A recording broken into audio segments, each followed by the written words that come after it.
Good afternoon, everybody. It's 28th of December, 2025. It's Sunday, and it's 1:50 in the afternoon. And, well, what's going on today? It's a Sunday. Normally nothing's going on Sundays, but there's an event, apparently, and, it's difficult to figure out how this is going to come about. It's the meeting between Donald Trump and Zelensky. Well, it was supposed to be a meeting. It's supposed to be in Mar-a-Lago, and Zelensky's supposed to head there after meeting with Mark Carney in Canada. And then from Canada, they were supposed to, Carney and Zelensky were supposed to be talking to the European leaders. You know how that is. Zelensky is kind of like it's like a child's first day of school. Parents got to go with them or something. I guess, I don't know, but every day is the first day of school, I guess, for Zelensky. So, but anyway, I guess he's going on his own this time. However, originally this was supposed to be at 3 o'clock, and Donald Trump, I guess, he changed it to 1 o'clock, and then I'm seeing something that it's going to be like a video call, or I'm not sure about that. I don't know, it was a big deal. They're supposed to meet in Mar-a-Lago. I don't know. We'll see what happens there. But it's, what it's supposed to be about here. It's the same old thing. The same old thing, and nothing's going to happen new.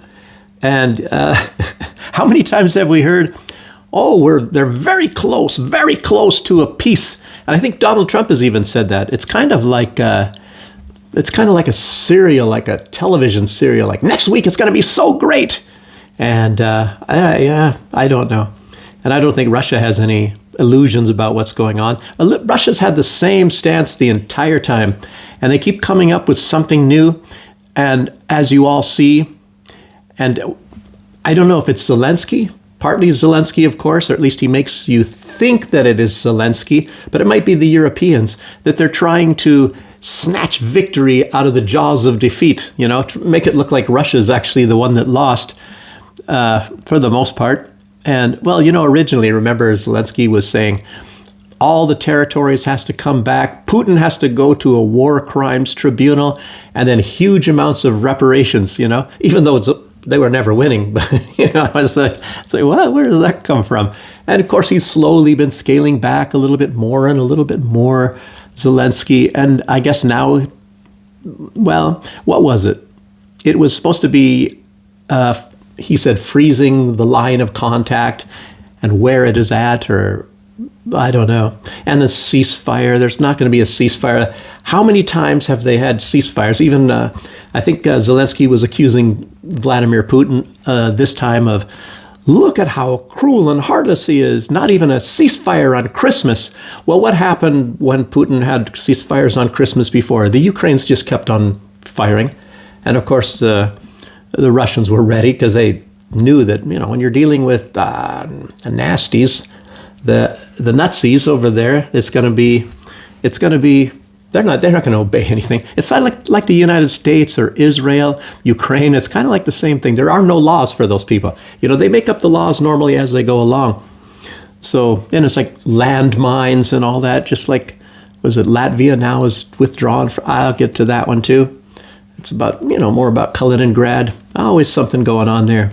So let's get going here. I've already said this stuff. And apparently a lot of this meeting is supposed to do with Europe's interests. And I was thinking for the most part, it looks like it's Ukraine against Russia, Russia against Ukraine. But I guess all the financial backers, originally it was the United States and then Europe coming in. And now Donald Trump has stepped back. I didn't say he's out, but he stepped back a lot from that. And it's supposed to be this new national security thing with Donald Trump. And this national security thing is supposed to be modeled after the Monroe Doctrine. And the United States is not withdrawing from Europe. They're sending more forces to the Baltic states. And that was just recently announced, along with Germany. They're sending more. And the United States is still very much involved, and they're sending more weapons to, I'll get to that. I wrote it down. Anyway, to be against Serbia, but I'll talk about that in a minute. Which country was that? Kosovo. Yeah, Kosovo Albanians, I believe. But I wrote it down. I don't want to be off. And I was off on one thing yesterday. I was saying that the majority of the Supreme Court was Jewish, and I'm finding out that it's at present only one. And it was more, this, what is it, Bader Ginsburg and things like that. But there was some, and I was also wrong. I thought that the percentage of the population that was Jewish in America was like 4%, but it's 2.4%, so it's much lower.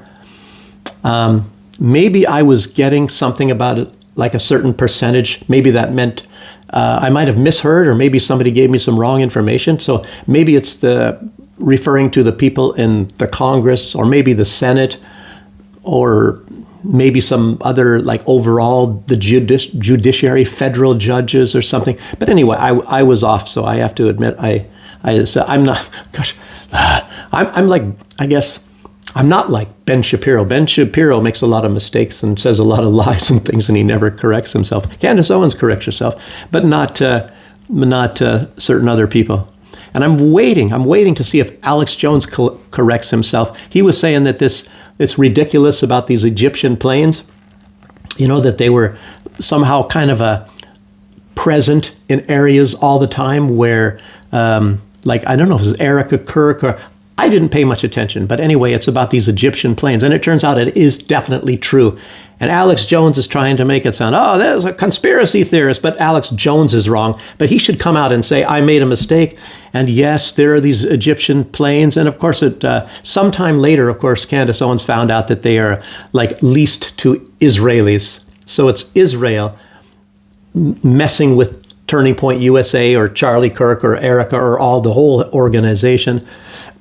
And I tell you, I already figured that out anyway. I mean, that's going to be Israel involved with that.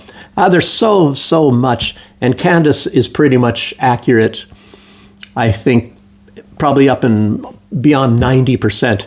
And, Alex Jones, who knows what the heck it's about Alex Jones. I think it was Jackson Hinkle saying the other day that he believes that it's because Alex Jones is pro-Israel and he's pro-Trump, no matter what Trump does. Apparently, he'll speak out a little bit, but he's always going to stay behind all that. And it's like, to me, and like Jackson Hinkle, and he keeps on reiterating, and I feel exactly the same way. How can you back somebody up who's killing at the very minimum tens of thousands of children on purpose? They find so many children, a lot of these Doctors Without Borders and all that, from Israel, the shootings that they did at children's, right between the eyes or on the forehead or in the heart, one bullet, and they kill them. They kill them, with a dead shot. They're snipers and thinking they're pretty cool. And it's very much like, if you remember what was going on with the Julian Assange or something, when he got some information. I guess it was Bradley Manning, and I guess now it's Chelsea Manning, whatever happened to her now. But anyway, it's that information, and it was these videos, and Americans are shooting and killing innocent people, like it's a video game and having a lot of fun, and, I got him, and, one of those people, I think it was, I don't know if it wasn't even a reporter, it was just a man, and he saw some people shot. He got out of his car. He's got 2 daughters in the car. And and the U.S. shot this guy and killed him, and they're cheering, and then it makes you wonder how his children thought in the car when they see their dad drop down and bleeding to death, and they thought it was pretty fun, I guess, and did some terrible stuff. Remember about Abu Ghraib and the prisons and all of these little things that they were pulling with these prisoners and things, and a lot of these people turned out to be completely innocent. It's terrible stuff, but there is so much of this stuff, and I'm not even going to be covering it. Somebody sit there all day long covering all of these. These are definitely war crimes. But when you're on the right side, I didn't mean the right or the left. I meant when you're on the side of, like, the United States, Israel, and whoever are their buddies for that week, you can do any crime you want. There are no laws. You're not governed by anything. And if it's even if you even look, or if somebody even accuses you of breaking a law, and you're in Russia, oh boy, you should be in prison, is what they'll say. or anybody that's the United States' enemy of the week, like Iran, or I don't know what. Sometimes it was Assad, and now it's Maduro, drug dealer, and whatever else he's getting accused of. Anyway, and I think, what are they going to go after Petro pretty soon for Colombia? Colombia used to be the big point of the United States. That's where they ran a lot of their operations from. And I'm going to talk a little bit about operations too. You know, I mean, it's basically what's going on in Kaliningrad is I used to work for a general in a position. He's like one of the most powerful generals, maybe second or third most powerful general in the United States military. And I used to work for the same position, you know, directly for that guy in Germany back in those days. And anyway, this guy is cruising for a bruising, I guess, against Russia in the time being. It's kind of interesting. Anyway, so anyway, I won't go into any more stories here. So yeah, Zelensky, he admitted it's in large part has to do with Europe's interests. And it makes, I don't really, you know, what is Europe's interest? It's ultimately, as you guys know, the defeat of Russia. And in truth, that's the United States goal as well. And if it's the United States goal, that makes it Trump's goal. So they want to bring Russia to its knees and collapse them, or, you know, whatever the deal is, be the masters of the universe. And, you know, it's like I've covered a lot of these things here, and it's pretty interesting. Like I remember when when it was Joe Biden in there, and I don't know, Joe Biden, I don't know if he even knew where he was at or something, but when Trump, of course, got mixed up with this, he wanted the rare earths, you know, and he was going all over. He was on a spree. Every time he went somewhere, he wants your rare earths from all these different countries and all that. And he wanted them. I mean, nobody's even sure that they have that many at all in Ukraine. And there are some, for sure. There's lithium and other things. I think aluminum and all that. And it's, unfortunately for him, it's on the side of Russia. And now he's trying to make a deal with Russia. And I'll tell you what, when you hear that they say, oh, everything is going good and we're making progress, that's where the progress is being made. Donald Trump also wants to share in the operations of the Zaporozhye nuclear power plant. And Germany wanted that. They wanted that badly, and they wanted the lithium for their BMWs, their electric BMWs and things. And they wanted the nuclear power from the Zaporozhye. There's 5 reactors there, huge, and because Germany shut down all their nuclear power. And, you know, Donald Trump, you know, so, hey, I've got a bigger Johnson than you do, so I'm going to come in here and I'm going to whip it out, let's see yours, I show you mine. You know, anyway, Donald Trump's never had to whip it out, apparently, but maybe it's all Benjamin Netanyahu's with the Circus Seal deal, but anyway, Donald Trump, I think he's decided he wants to have these big shares in the Zaporozhye, and he wants these rare earths and all that. So Germany was pissed off, I guess, for a while there, as you saw that. But, you know, they got to suck it up. That's how that goes. Anyhow, let's see. Zelensky also admits he is going to stress to Trump Ukraine's and Europe's red lines.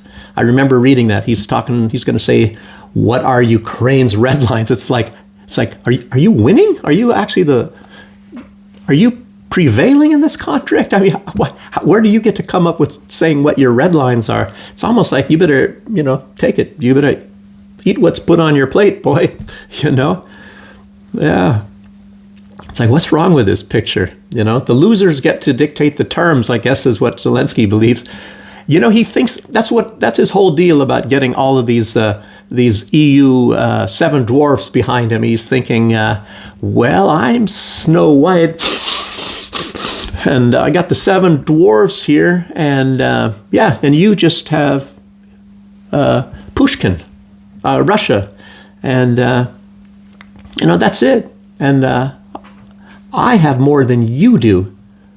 So he thinks he's gonna pull it off that way. Hang on a second, someone at the door here. So Zelensky thinking that he can dictate the terms, I guess that tells you that this meeting is not going to go anywhere. It's going to be the same thing over and over and over again. They're not going to come to terms. Zelensky's going to say, well, basically he's going to say, well, we want a total win out of this, unconditional surrender from Russia, minus a few little things over there that we kind of agreed on beforehand. And depending on what mood Trump is in, if he's in a good mood, matter of fact, maybe Trump doesn't really even want to see him, I bet. Because it's just the same old thing, I tell you what. And Zelensky's getting briefed by his 7 dwarves, and I don't know. It's just like, I don't know. It's a friggin' waste of time, And I'll tell you what, it's going to have to be decided on the battlefield, and I think most people are realizing that. Just makes you wonder how far this is going to go.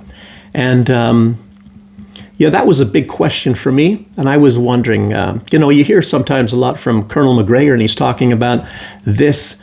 He's talking about Odessa, and Odessa is very important. And a lot of Russian peoples, they do not want, this is a strange way to say this, they do not want this to end without Odessa going into Russian hands, because Odessa is a traditional Russian city, but so is Kiev, actually.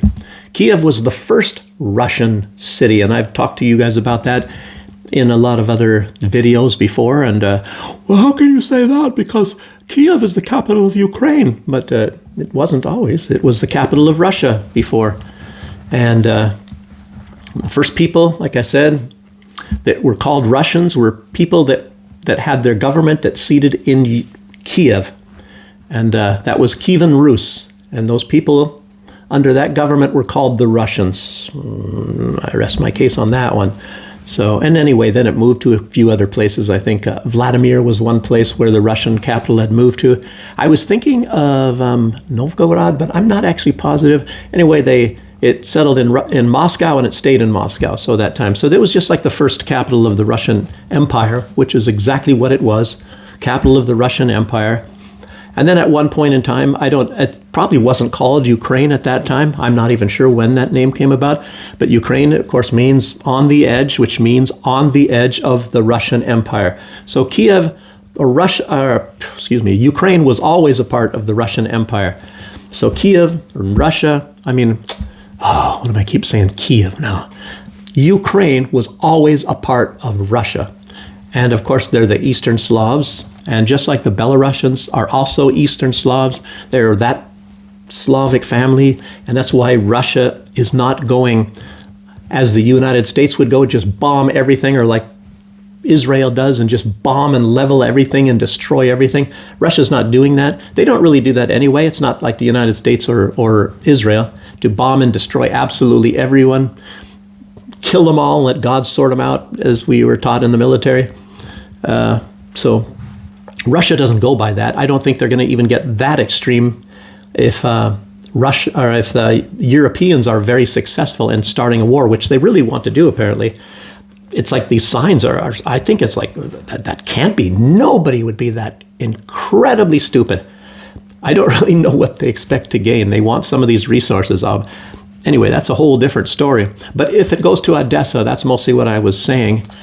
And I think that is going to be, and that will be one of the red lines, I believe. And that's probably something that is going to be discussed today between Zelensky and Trump, because they've almost got the entirety of the Donbass.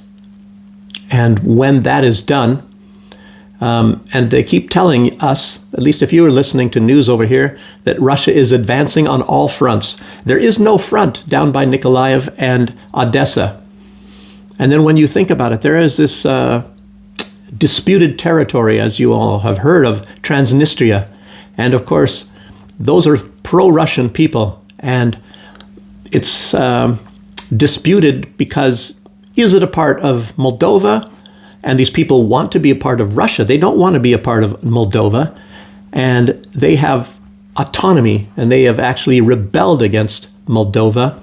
And Moldova, I guess, as this all exists down there right now, and I guess you'd have to study this territorial thing and how this all works. You know, Joseph Stalin, he moved a lot of the borders and switched everything around over there. I don't know if there even was a country called Moldova before. Was it a region and all that? Romania, all of that stuff. He kind of messed it all up. And then there's even parts of Moldova where they're actually Romanian and Turkish ethnicity.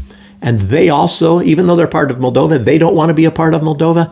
It's a big messed up situation in a lot of places. When these leaders go and they start changing the borders, even when somebody gets conquered and somebody doesn't and all that, one thing that is stable, and that's where I'm at, is Belarus. Belarus, you could even say they have a claim to Lithuania, and they don't want to go take it. They don't want to go take Vilnius, even though Vilnius used to be a part of Belarus. They don't want that. And I don't think Lithuania wants to come and take parts of Belarus either, even though Lithuania, the Grand Duchy of Lithuania, used to be huge. But Poland wants more territory. Poland wants parts of Ukraine, they want part of Belarus, and they want Kaliningrad. They have made that very clear. And I'm not saying everybody in Poland, all the people, some of the people in government, they want that. So, and that's one thing that's very tricksy. So you guys know that sort of thing. So you got to keep your eyes open on things. And Ukraine wants a lot of territory. They want to take a lot of Russia. And it's kind of like sometimes they come out and say it, and then sometimes they don't. And Zelensky has come out right out and said it, that these big portions of Russia belong to Ukraine, he said, even though they've never, ever. I don't know where they get that. They have a lot of crazy stuff in Ukraine. So anyway, yes, and I talked about this, the Zaporozhye power plant. Germany's, if it's going to go like the Zaporozhye power plant, nuclear power plant, if that's going to go to the United States, Germany, you lost out. You're going to have to be paying the Americans instead of, I don't know, you don't have any nuclear energy right now. That's why they're failing big time. And I mean, that's the worst performing economy in Europe. I think Denmark is actually even increasing their GDP, if that's one measure of how good your economy is doing. But Germany's is just consecutively every year going down and down and down. I mean, I guess that's kind of what happens when you advocate blowing up your chief energy source, the Nord Stream pipelines, and shutting down all your nuclear power plants and all kinds of, makes you wonder what's going on. I think it just started when BlackRock entered into Germany, and maybe it's eventually to make everything cheap. And you know how BlackRock works out? They go and they buy everything pennies on the dollar, and then they start renting it out.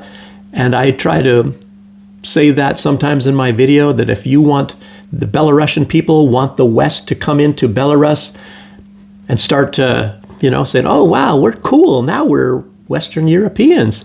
Well, yeah, just wait. And look at Latvia, look at Estonia, look at those places. Ask those people what they pay for their rent. I mean, not for their rent, pay for their building maintenance costs when they own their own apartments, when it's hundreds of dollars, just like in Germany. So what's the friggin' point of owning an apartment when your building maintenance costs and things, which includes your heating bill and all, when that is just as high as you would pay as if you're renting an apartment? But then when you rent an apartment, you can move somewhere else. I don't know.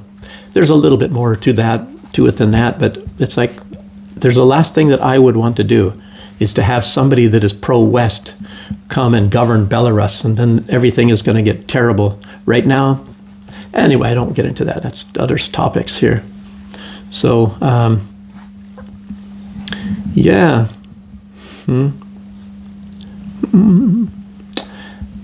I was also going to add in here, because I did coffee, and I was thinking, that's kind of a convenient time, to say, if you have people come over and they take over your country, basically the top businesses and things like that, and it's a form of exploiting at the very least, or some people might even use the word raping the country.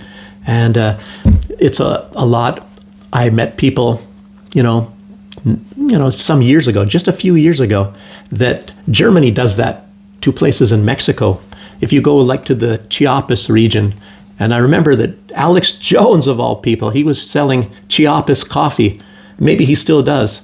And Chiapas, a lot of that region is pretty much under the control of Germany, because a lot of this coffee from Germany, you see Idusho and Melita and all of that, that's where their coffee comes from the most part, is the Mexico region. And they really exploit those people down there. And I've talked to people, Germans that live there, and they said it's terrible. So anyway, they give, it's very much like Ethiopia. You have some really expensive coffee. And some people in Ethiopia that are working there, they get like $1 a day, $1.10 or $1.20 a day when they work all day long. That's their pay. And this coffee goes for phenomenal prices. I'm talking to Yirga Shifi, if you guys know the Yirga Shifi. And then if you can probably even look on YouTube and you can say drying coffee in Africa, and you'll see that they have like a long belt.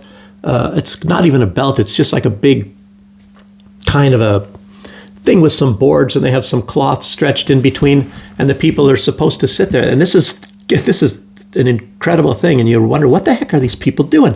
But they're sitting there and going with their hands. There's coffee laid out throughout this long table, and you might have 15 people on one side and 15 people on the other side of this long kind of a table thing, and it sags in the middle because it's a cloth stretched over, and they're sitting there fluffing the coffee up with their hands. And so they're standing in the hot sun, and that's how they dry the coffee. It's just by, and when somebody's got the camera on, showing on these people, they're not doing any work. They're just sitting there and smiling at the camera and all that. And once in a while they'll reach in. But part of what they're supposed to also be doing is cleaning the coffee, like taking out sticks if you find any stones or something like that. I never had that in mind. I did mine a completely different way. But my coffee, when I was processing that, but it's like, it seems like a waste. But then you'll see, like in Hawaii and a lot of other places, they have like even drying houses, like it's a plexiglass ceiling and the sun comes through, or sometimes in the open air. But if it starts to rain, then you got to go, run over there and get these covers and put it over the coffee, because what's the point in drying your coffee when it gets rained on? I mean, you're not drying it anymore. But anyway, I don't know. I don't want to go into too much detail on how I did mine. I'm supposed to, Ben, if you're out there listening, I got to do a coffee thing, and I got some photos and all that, but I'm kind of tech challenged or something. Trying to put something together would take a couple days or something, some sort of a video, and I'm not even sure if I can find a lot of photos. There's not even many of me in there with coffee, but I have to, otherwise you think I'm lying if I don't put it up. Okay, keep going, Dookie boy. You don't want to keep running this thing out too long.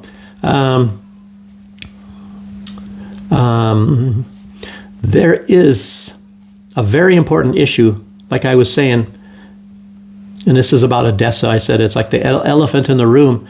And I think that Zelensky is going to be going to Trump and saying, well, because Zelensky's asking for Article 5 type of security. If you know what Article 5 is from the NATO, is that if somebody attacks, well, what it is, Zelensky wants that if Russia attacks Ukraine, that, say, for example, the United States will go to war against Russia, or will bomb Russia, or do something.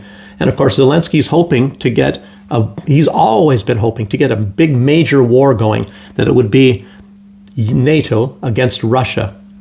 Because Zelensky, he's, been indoctrinated to a large extent as well. I didn't think he was, but the way he acted at the beginning, he said, let's make friends with Russia and stuff, but I guess not. But maybe he's very, very weak up here, and they convinced him very, very quickly to, and he says that what keeps him going, somebody asked him what keeps him going, he said his hatred of the Russians. So he wants to, like Lindsey Graham or like Kaya Kallas, and these people have said it. They've said they want to kill Russians. They want to kill Russians. And it makes me wonder, do you think the Russians are thinking, well, we should stop this war because they're really nice guys over there? And but anyway, there's a lot of people. I wouldn't even say, why do I say a lot? There might be a lot of people in Ukraine, and it might, if you go to the western part of Ukraine, then it's undoubtedly that there's at least 10 or 20, at least 20% of the people that hate the Russians, because these people have been indoctrinated, and they've indoctrinated them all over Ukraine for a long time. Even when you're a 5-year-old child, you're taught to hate Russians in school. That is one of the main things. You have to hate Russians. And a lot of time it didn't work, because these people would go home, and the family, they were not necessarily indoctrinated. And of course, a lot of time in the family, it gets passed on. And I'm sure that Ukrainians are family oriented, just like the Belarusians and the Russians. And I think it's like, oh, don't think that way. And, and it's like, you hear a lot of crazy stuff in the Bible too. And that's, a lot of people don't really buy into so much. It has to do a lot of hatred and cruelty and stuff like that. And the people center on the good stuff, more than anything else. Unless you're Talmudic, I guess, according to Candace Owens. I don't know. This Talmudic stuff, I don't know. But anyway, it's Zelensky wants these Article 5 guarantees. I don't know if Trump is going to do it. I think I've heard that he said he is susceptible, that he will go along with that. But you know what's going to happen if that comes about. I can promise you what's going to happen. They're going to start killing people in Odessa more so. They're not really doing it now so much. I don't think they're doing it at all. Instead, what Zelensky does is when he wants his cannon fodder to go die under Russian artillery, he primarily goes to Odessa, because most all those people, like over 90% of the people speak Russian, and there's supposed to be a law that you're not allowed to speak Russian. You're supposed to cast away and renounce all of Russian culture. You're supposed to hate Russia. They're demanded to hate Russia there, and hate everything Russia. That's how it works. And that's why they go there, to get people, and they use them as cannon fodder to die under Russian artillery. And it's, I guess, very much like in the Middle Ages and things. So you had, if you don't go and die, there's somebody behind you with a gun that's going to shoot you in the back if you don't go and charge the Russians. And there's even drugs, and a lot of these people, a lot of these prisoners of war that Russia gets, and you guys don't get this probably in the West. I get this stuff over here. But a lot of these people, prisoners of war that Russia gets, they're told about that they're given things, and the Ukrainians call them vitamins. And they make you take these things that they call vitamins. And I guess when you're under this influence after these vitamins, it's like a large part of you have forgotten. It's kind of like some people maybe would say when you feed gunpowder to a dog and the dog gets very violent. And they give these things called vitamins or something to these soldiers, and they forget a lot of their fear. And I think a lot of it is you forget who you are, and you're more apt to go charging the Russians and not care about your life so much. And that's whatever they're giving these people. And I remember them talking about that very early on in this conflict. And I guess recently they've again, finding people that are doing this. Maybe it's getting more and more desperate, I think. Maybe they weren't feeding these drugs to people for quite some time. But there's a big drug trade anyway in Ukraine about all various types of drugs. I've talked enough about this kind of stuff. Anything that is corrupt, you name it, it's going on in Ukraine. And you guys know that. Hunter Biden, I said that in one video. I think Hunter Biden admits, you have to go back and look for that video.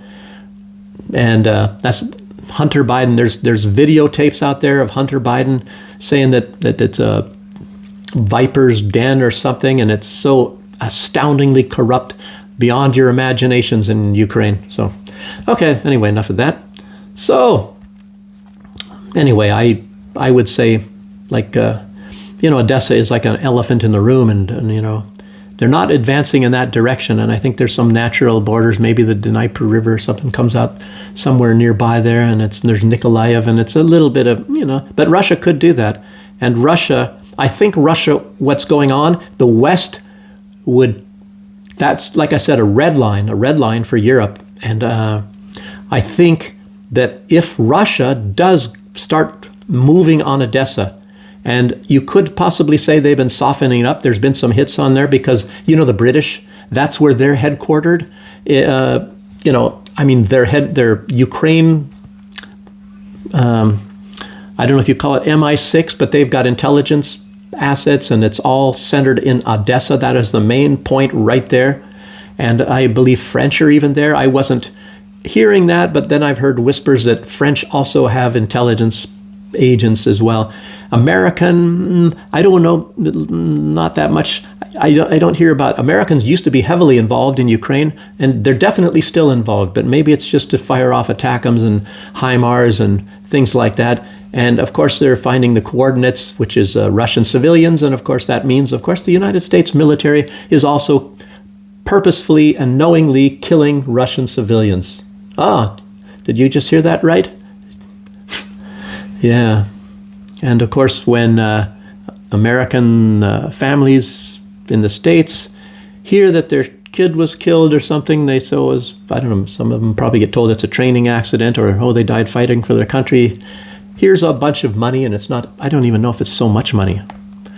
I don't know, what was it when I was in? It was like $35,000 for and Ukraine doesn't pay them, don't worry. When people, they just disappear the bodies, they bury them or get rid of them somewhere. So, you know, if there's no body, there's no dead person. So they don't have to pay all these people. That's a fact too. But Odessa, I'll tell you what, and everybody that knows anything knows this. If Ukraine loses Odessa, that's one reason why it is a red line. Ukraine will, it's kind of like a man losing his Johnson. It is pretty much like that, you know. Oh, you know, well, sharks, you know, something like that. You know, I tell you what, because they lose their access to the sea then, and then they're going to be like Belarus, that has to actually work hard and find assets in other ways. Well, Ukraine has a lot of, they have very fertile soils in most all places, that which is not destroyed by war. And they do have other minerals and things. And Belarus has a teeny little bit of oil. Probably it's enough to yearly feed this neighborhood, just the neighborhood at all. It's very small. And but you have practically nothing. There's a little bit of potash, and there's some good fresh water, and that is it. That's all Belarus really has. Otherwise, they have to rely on, you know, manual labor, building trucks and building tractors and bicycles and all sorts of. There's a lot of things that they make here, and they have to do that because otherwise the country would collapse. Ukraine will have to start going to that instead of getting everything the easy way. And a lot of their industries, of course, were brought to them and made by Russia in the old days, and even maybe Belarusians as well. But Ukraine will have to work, and that'll be terrible. I mean, I'm not saying the people are lazy, don't get me wrong. It's just that they've had things very easy in the past, you know, and then, you know, Belarus not that long ago, I don't know, 10 years ago or something, they got their first nuclear power plant. So that's made things, and Belarus is doing very good, and the European Union, and including the United States, they are all sitting in wonder looking at Belarus. How can that country be like that? With very low crime, very low corruption, no homelessness, no drug problem, anything like that. Anyway, that's a different spiel. I've already gone through that a few times. So, and then it makes you wonder, well, how come there's Belarusians that are against their government? Nobody can understand that. Any foreigner that comes here will say, what have you been smoking? Maybe you're getting some of that stuff from Ukraine over there. I don't know. But yeah, it's kind of like Trump. Trump, he feels that Greenland is very strategic to the United States. Well, Odessa is very strategic, and in many ways, to Ukraine. But I don't see how Greenland is so strategic to the United States. And Donald Trump says, China. It's like, well, how in the frick, where is China at compared to Greenland? And it's like, what the heck is China? I mean, so is China, what's China going to want to do with Greenland for one thing? You know, but I'll tell you what, and he said about Russia. Russia, I can kind of see that. But he said it's for strategic reasons, but Donald Trump is lying. I don't even know why he would lie. It's because, I'll tell you what, I guess he's feeling that if he admits the truth, that he wants to go and literally rape Greenland. Greenland has a lot of minerals. They have a lot of wealth there, and he doesn't want to say that. They've got gold, and they've got platinum. They got diamonds, they got uranium, and they got much, much more. They got graphite. Donald Trump is big into, we're going to make magnets. Wow, I can stick something on my fridge then if I get a magnet. But anyway, Donald Trump, I don't know what the heck. But fridge magnets, what an industry. I think I'm going to go into the lucrative business of making fridge magnets. Anyway, Donald Trump thinks that's pretty big, so anyhow. But, yeah. But it's, to a certain extent, obviously, it's this relationship between Russia and China. And of course, they had to break up the relationship. Russia had all this energy and resources, and Germany had the production, so they had to blow up the pipelines, and they had to make sure that at least the government of Germany has a seething hatred of the Russians, which of course he was very he was able to do that, and it looks like it started with Olaf Scholz letting his energy lifeline get blown up, and Merz, with his his ancestry, from the 1930s, and jawohl, that sort of a thing. Mach schnell. So he's part of that sort of a clique, like Ursula von der Leyen, her ancestry. Kaja Kallas, I don't think she has that ancestry, but she's joined the Right Russia Club anyway. She's one of the big charter members of it, as you all know. But anyway, they want to break up that relationship between Russia and China. And I don't know if Donald Trump thinks, Greenland, that's it. China has a lot of rare earths. They're the master in processing rare earths. Nobody knows certain aspects but China. China is far better, way ahead of everybody else in the processing of rare earth minerals. And, Russia has all the resources they want, and they're perfectly content in trading resources with other people if they don't have something. But I don't know. I think Donald Trump feels that Russia, as you see where Russia is at, and they're not that far from Alaska, as we all know. Plus, they go way up high on the Arctic. Russians are pretty good in cold weather. So why would they want Greenland, Because they want to fly over Canada on their way to bombing Maine or something? I don't know. But anyway, Donald Trump, I think it's just an excuse. So... And he wants those resources. He just doesn't want to come out and admit it. Or maybe he likes cold weather. No, why is he in Mar-a-Lago? But the United States already has military assets. There is a military base, at least one on Greenland, and they can expand it.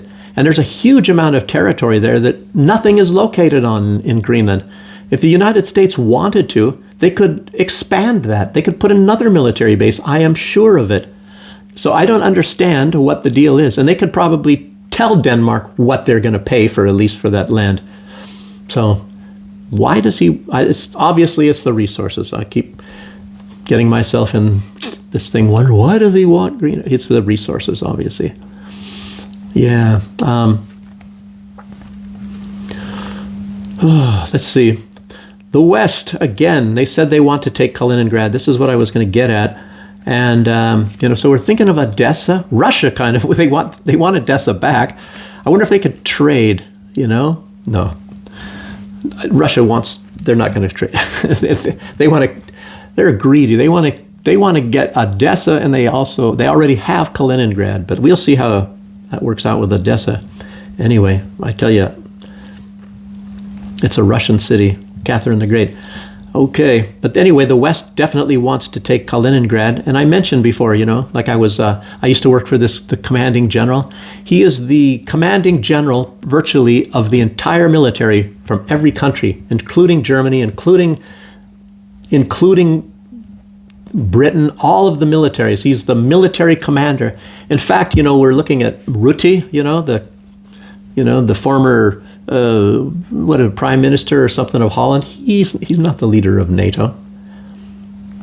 The present leader of NATO is General Donahue, Christopher T. Donahue. And of course, when I was in the military, I worked for that position, for that general. And it's also the commander of Africa, all American forces in Africa, all of the American forces, and the Allied forces in Africa and all of Europe. So he is the top general of the entire theater here, of Europe and Africa. And yeah, he's the guy that calls the shots when it comes to that. And I guess, you know, technically speaking, he would be the second or third highest general in the entire United States military. And I don't know, I got to get my photos, my autograph photos to show you guys at some point in time. Otherwise, you don't believe me. They don't believe me. So, yeah, NATO. I mean, Rutte, this guy, I tell you what, you know, calls Trump daddy. But this other boss of USAR, or United States Army Europe, USAR is what it is, not NATO, you know, you can say. But anyway, that's what it is. And it's 7th Army, you know, you wear the patch of the 7th Army, which is a sword with some flames on it. Very much like the patch that you wore in Berlin, except it says Berlin over the top. Otherwise, it's like the same patch, you know, that I wore. And the headquarters of 7th Army is actually in Stuttgart. However, this leading top general is in Heidelberg, so where I was working there. And it's in the Keys building. Ooh, did I just say that? What's the name of the barracks? Campbell Barracks. Oh, I'm not supposed to say that. So what? You can look it up, actually, and find out for yourself. Anyway, this the general before the general I worked for, he was attacked by the Red Army faction and the Baader-Meinhof gang, you know, which were like some terrorists, and they used a Russian, you know, it's probably a false flag, but it was like a Russian grenade launcher, and you know, it shot into the back of the car, armor-plated Mercedes. You know, we had, you know, really thick steel, and the windshields, the glass is all 3 inches thick on there. So, you know, you're driving and it's kind of weird, and you know, and all that kind of stuff. But you know, no, there's some kind of fun things there. Mostly I was driving, but you did a lot of other things. Hotel reservations for presidents and congressmen and heads of state and other generals from like Korea, South Korea, and the president of Germany and the chancellor of Germany and the secretary of state and all of these other people. And but anyway, so you would just do it. It's kind of like a hospitality. It's like tourism or something, I guess. But this General Christopher T. Kirk, no, not James T. I mean, General Christopher T. Donahue. He says that he can, and this is his quote here, he can take Kaliningrad in an unheard of time frame. So he's saying that he can take over Kaliningrad very quickly. And General Donahue, if you look up his past, I think he was in 101st Airborne. You know, that's a quite elite unit. And not only that, he was in special ops, you know. And later, when I left Heidelberg, actually I did it in reverse. So he was in special ops, and then he went into USAR and started working out of there. And I later on, I was in a kind of a unit with special ops and things like that, and a Delta Company and things. So that it's kind of like backwards careers. I didn't quite reach as high as he did, though. I didn't quite get my 4th star. Matter of fact, I didn't even get 1 star. I got some stripes is about it, you know. Where's my striped cat at? Anyway. So, but if you think that Russia, after getting all of these threats constantly, and there's, what is it, at least two threats from General Donahue saying, you know, basically they want to get Kaliningrad, and now they're training, they're doing drills, they're doing landing drills over there. And not only that, I was telling you about, where is it? I think it was Latvia. I get Latvia and Lithuania mixed up. They both start with an L, but it was, did I write it on the side here? No. Where did I put that? Lithuania. Lithuania, I guess, is the one that's putting the mines on the border, landmines. And there was this treaty, and they were part of this treaty, and then they backed out of that treaty, and now they're putting landmines. So I guess, you know, trying to I don't know what they're trying to do, to be honest with you. Why would they do that? If they want maybe to make because Lithuania has a border with Belarus, has a border with Kaliningrad, and obviously there are mines on the border with Belarus already. I think I saw that. That was like a year ago. But now, and maybe with Kaliningrad, I don't know if there was in the past. But anyway, that would actually hurt them more than it would Russia. I mean, because there's going to be civilians, and if Kaliningrad gets under attack, does that mean the Russians are going to go and attack Lithuania? I don't think so. They're going to probably do something called defend yourself. I think that's a little bit more important when you're under attack. So then to go, that would be like Zelensky attacking Belarus. You know, they did send some drones over here. I don't know. I can't think what's in some people's heads, to be honest with you. Talking about some fireworks, Latvia, that's where Latvia comes in. They banned fireworks at 11 o'clock on New Year's Eve, because at 11 o'clock in Latvia, it's 12 o'clock, it's midnight, it's New Year's, it's the strike of 12 is New Year's in Russia, and they hate Russia, at least the government does, so it is banned. You are not allowed to shoot off fireworks right around 11 o'clock in Latvia. Something tells me there's got to be some people that are going to do that. You know, they're going to basically say, take the little thing. These people, there are certainly some that probably hate Russians, but there's a lot that don't. And there's people that are basically Russian descent that are living there. And just to piss those people off, I can promise you they're going to be shooting off some fireworks at 11 o'clock. You might even hear just as many at 11 o'clock as you do at midnight. That would be funny. I'd really love to be there to find out, to see how that goes. That's really incredible, you know. So what are they going to do? They're going to find out who did it. You shoot a firework off and then you take off and go somewhere. Anyway, or maybe they don't have a watch. Well, that's what I'd say. Russia, where's Russia? Anyway. But Russia, I guess with these threats from the United States saying that they're going to invade and take Kaliningrad, Russia said that the response will be devastating. So I'm just trying to let you know, when you see all these people and smiling and joking and smoking and joking, you know, this Dmitriev and all that with Witkoff, you know, and, it's Russia's trying to put a friendly face on all of this, and they're trying to be genuine. And the United States, I don't really know who runs the place, you know. Donald Trump, obviously it's his donors that are part of this. I don't know. So Donald, remember when he said we should be friends with Russia? And then, I don't know, after that he put sanctions on the pipeline, and that's a good way to be friends, I guess, right? It's like, I could come up with some great analogies about that, you know. Anyway. So let's see.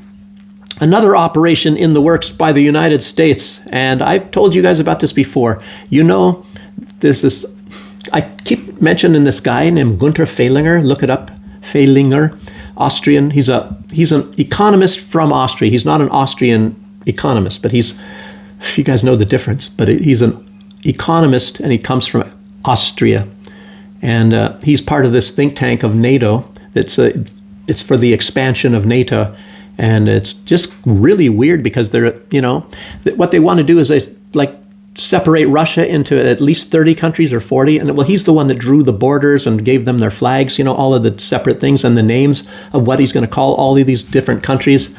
So he's this guy that runs this think tank, and it's strange that I don't think there's going to be any change to Belarus. And but he really hates Belarus. That's his most hated country. And his second most hated country is Serbia. And it's not like they plan on dividing. I guess it's these people that are resistant to this hegemony. And Serbia, Vučić is like that right now. And they've been trying to overthrow Serbia for a long time. It's been over a year. They're trying a color revolution. They're getting people to riot in the streets. People are paid money. They've even used cognitive warfare to convince the people that they actually hate their government, and it really does work. Like they did that in Belarus. It is big time. This is absolutely incredible how they can do this stuff. They can convince people that their government is evil and it's out for their bad and they're stealing their money and all this.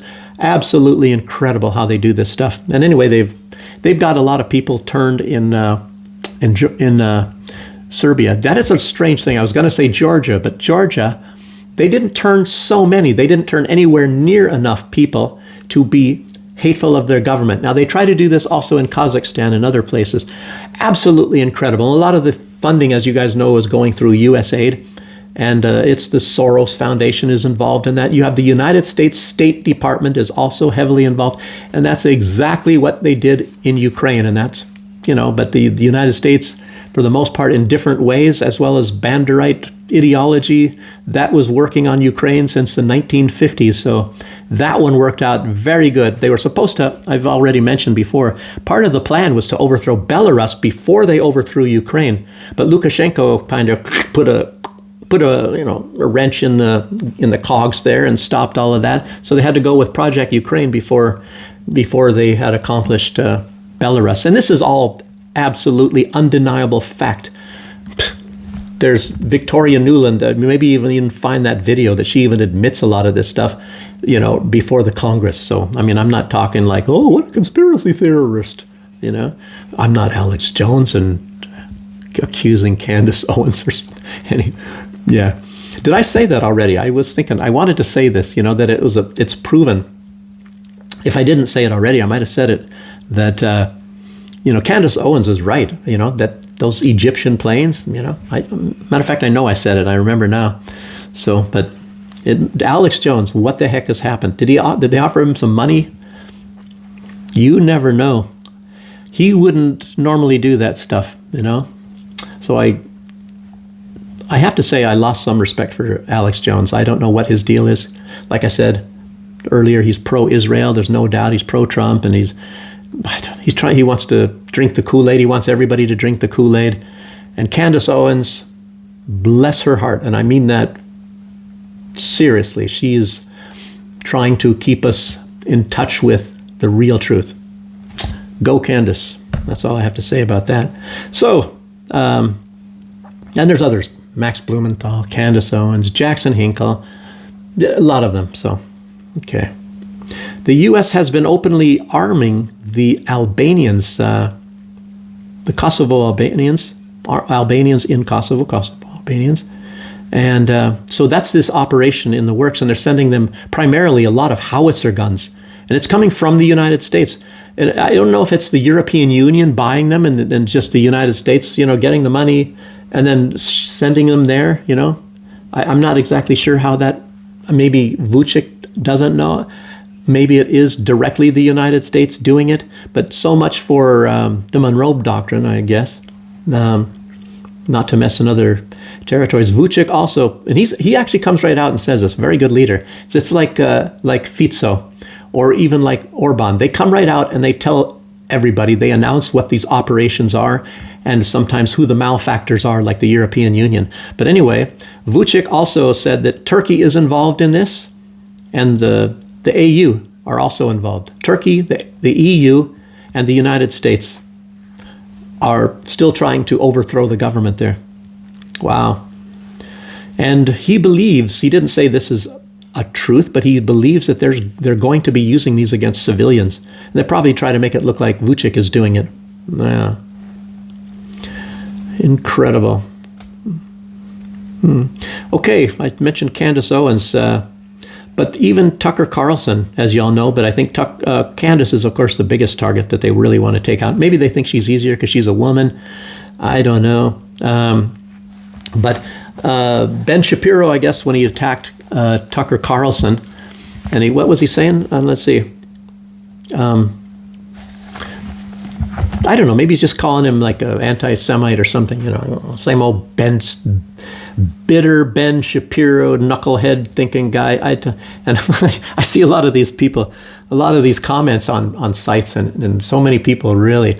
And even Jimmy Dore, he said when he was playing something that Shapiro was saying, he had to speed it up. He says, I have to do this. He said, I just can't stand hearing his voice.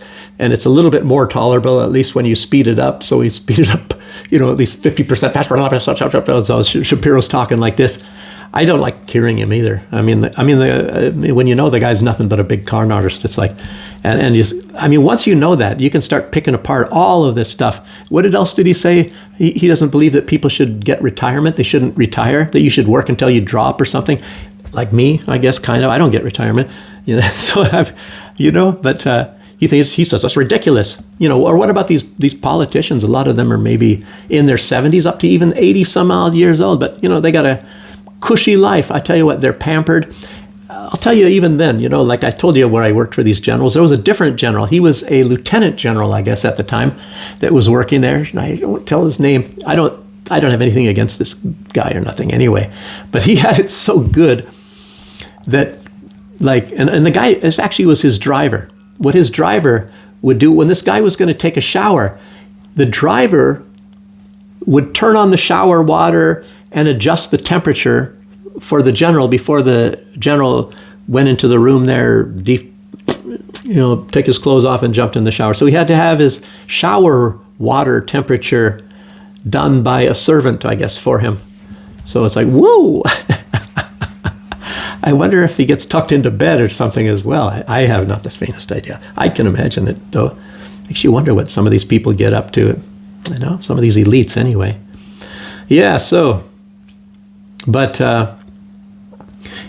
Tucker Carlson, he was saying that Shapiro is talking so much about radical Islam and radical Islamists and, and this sort of thing. He said, why isn't he asking the government to fully declassify the 9/11 files then?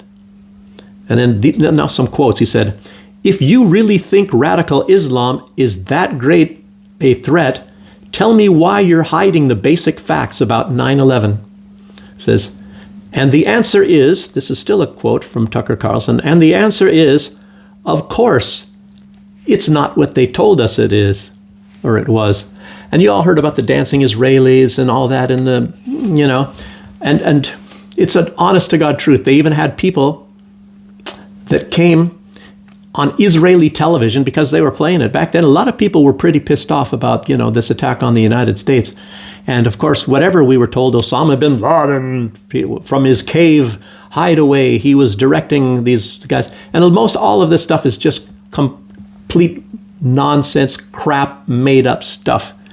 And a lot of it, I don't know, because they're not going to tell us, they're not going to release exactly, but obviously, because Israelis admitted it, that they were involved in that. And there are some things that I don't know that people have admitted. In other words, they've got a lot of evidence, but the smoking gun is not yet to be found about who planted bombs in the World Trade Center. And it is a very well-known, established fact that there were bombs planted in the World Trade Center.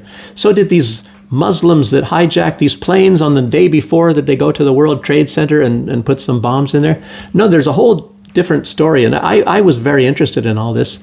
And I could be telling you a lot of this stuff, but I won't. A lot of you might have heard that before, but they put, like in Building 7 that was not hit by an airplane, and that collapsed as well. And they all collapsed into their own footprint.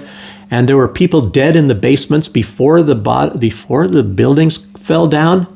It's how, and there are witnesses, and these are high-ranking people that came out, and there's video testimony of these people saying there was lots of dead people in the basement from bombs and things going off long before the buildings collapsed.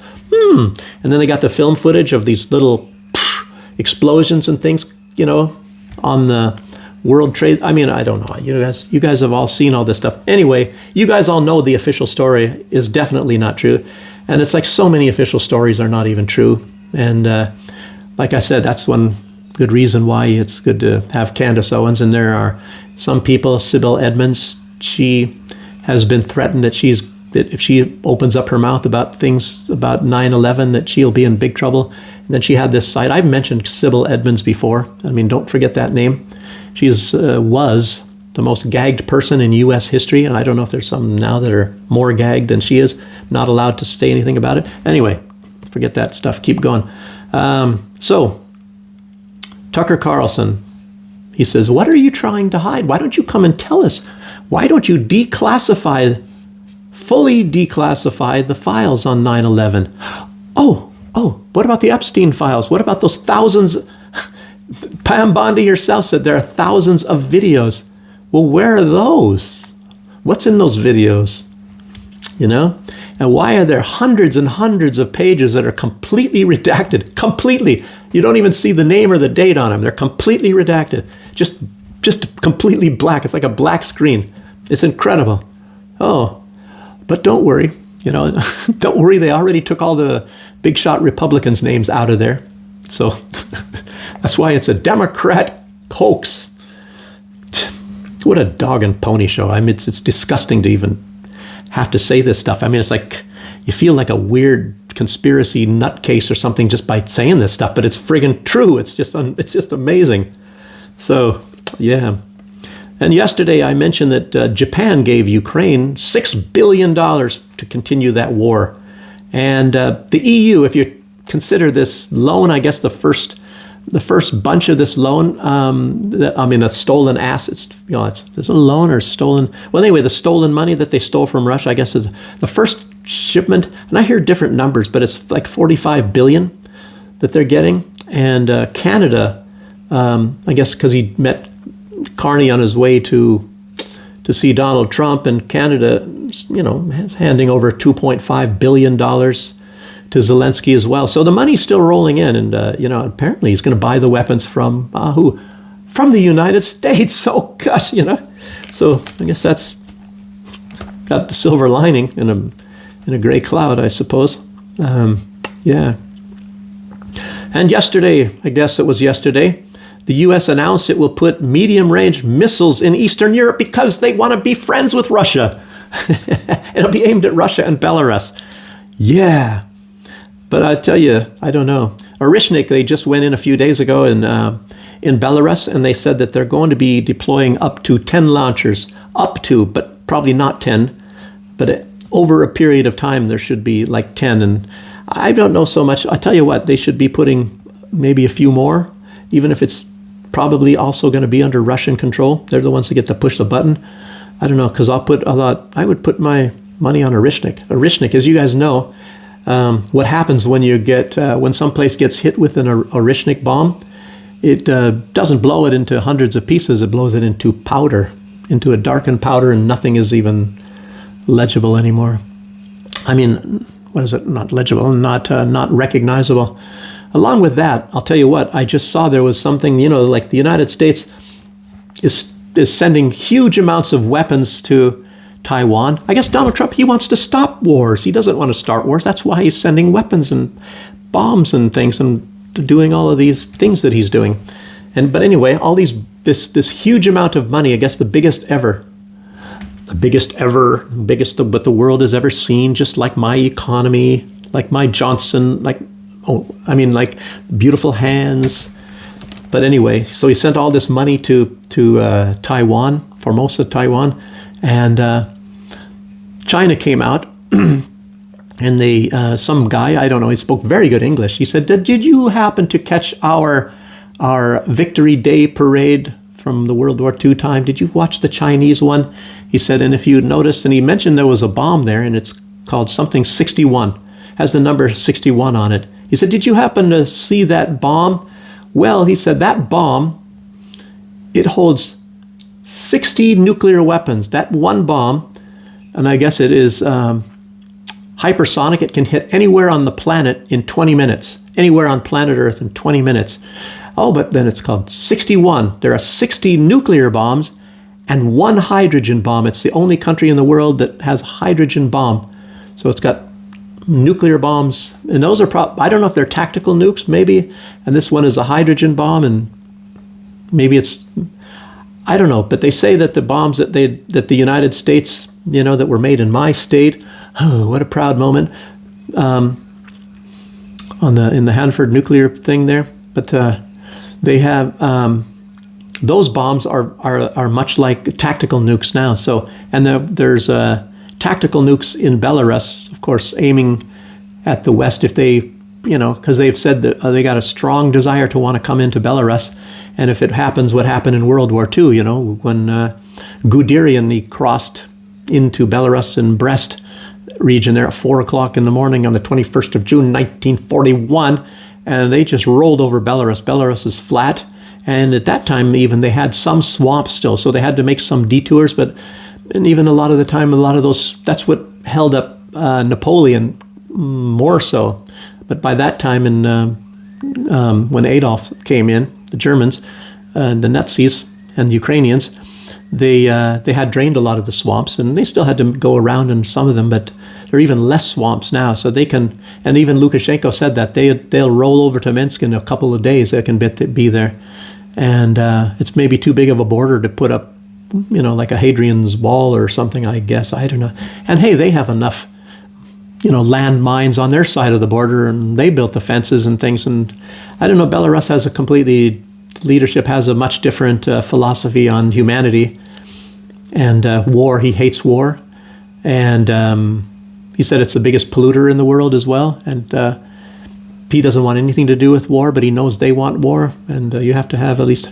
Matter of fact, the size of the Belarusian military, I don't know if it's even gotten any bigger since 2022. I think it's still the same amount of people. Just so you guys know, and that's just some stuff. Now I'm over an hour. How did you guys keep me going so long? Okay, but anyway,